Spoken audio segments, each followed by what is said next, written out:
आइए तुलसी Tapovan YouTube channel में आप सभी भक्तों का हृदय से बहुत बहुत स्वागत है। तो मैं आपको निवेदन कर दूं, सकट चतुर्थी है आज 21 मार्च दिन सोमवार। सकट चतुर्थी कल 20 तारीख से शुरू हो गई है, जो कि आज तृतीया कल से शुरू हो गई है।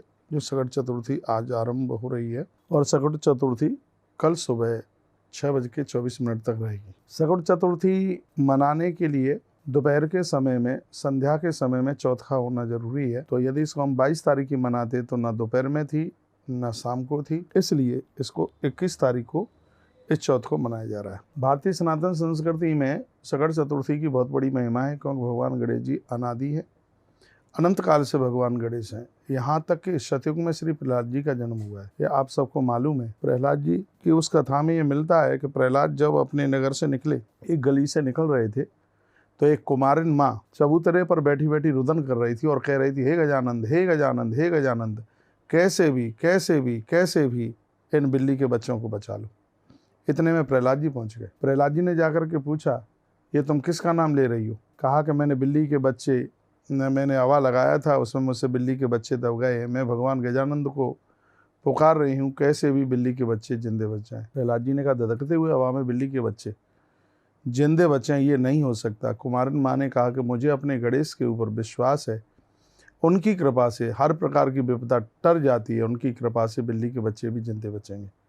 प्रहलाद जी दूसरे दिन आए, आवा खोला गया और सत्य यही था।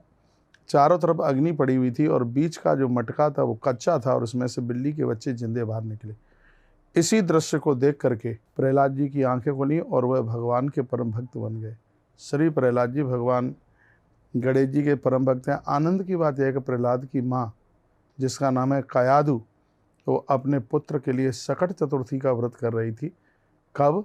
जिस समय हिरण्यकश्यप बार बार प्रहलाद को मारने के भरकस प्रयास कर रहा था, वह तब देवर्षि नारद जी के कहने से माता कयादु ने अपनी पुत्र की रक्षा के लिए भगवान गजानंद, भगवान गणेश जी का सकट चतुर्थी का व्रत किया।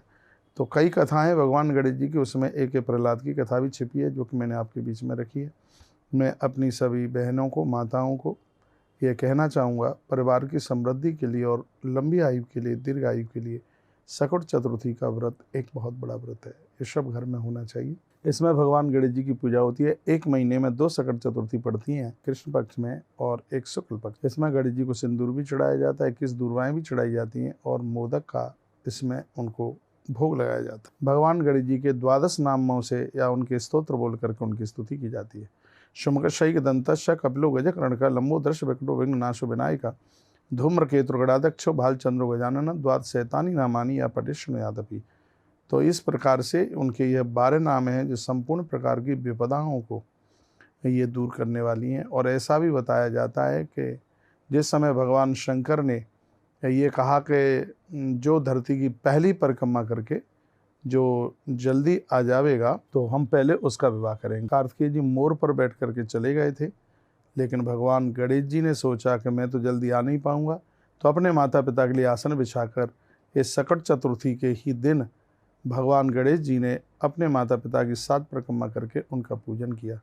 वो सकट चतुर्थी का ही दिन था जब भगवान महादेव ने गणेश जी को यह वरदान दिया कि हमारा वरदान है, तुमने हमारा महत्व बढ़ाया है, इसलिए संपूर्ण देवताओं में सबसे प्रथम पूजन आपका होगा। इसलिए सनातन धर्मावलंबी सभी भक्तजन बड़े आनंद के साथ में भगवान गजानंद का पूजन करते हैं, गणेश चतुर्थी का पूजन करते हैं। और आज संकट गणेश चतुर्थी है। आप सब भगवान गणेश जी को मानिए। मुहूर्त में भी मैंने बता दिया है, समय बता दिया है। आप सब भगवान गजानंद का पूजन करें, व्रत भी करें। भगवान गणपति आप सबके ऊपर कृपा का वर्षण करें। तो ये वीडियो आप आगे भी भेजिए, जिससे और भी लोग लाभान्वित हों। चैनल से पहली बार जुड़े हैं, चैनल को आप सब्सक्राइब करना ना भूलें। जय श्री कृष्ण, जय श्री राम, जय गौ माता, जय राधे श्याम। एक आमंत्रण आपके लिए, 26 मार्च को प्रकाशोत्सव गौतीर्थ तुलसी तपोवन गौशाला में मनाया जा रहा है, जिसमें सैकड़ों महापुरुष महात्मा पधार कर हमें और आपको आशीर्वाद देंगे। कार्यक्रम का समय है शाम 5 बजे से रात्रि को 10 बजे तक। संस्कार टीवी, सत्संग टीवी पर और तुलसी तपोवन यूट्यूब चैनल पर जिसका लाइव प्रसारण होगा। आप सभी भक्त सादर आमंत्रित हैं, आप जरूर पधारिए।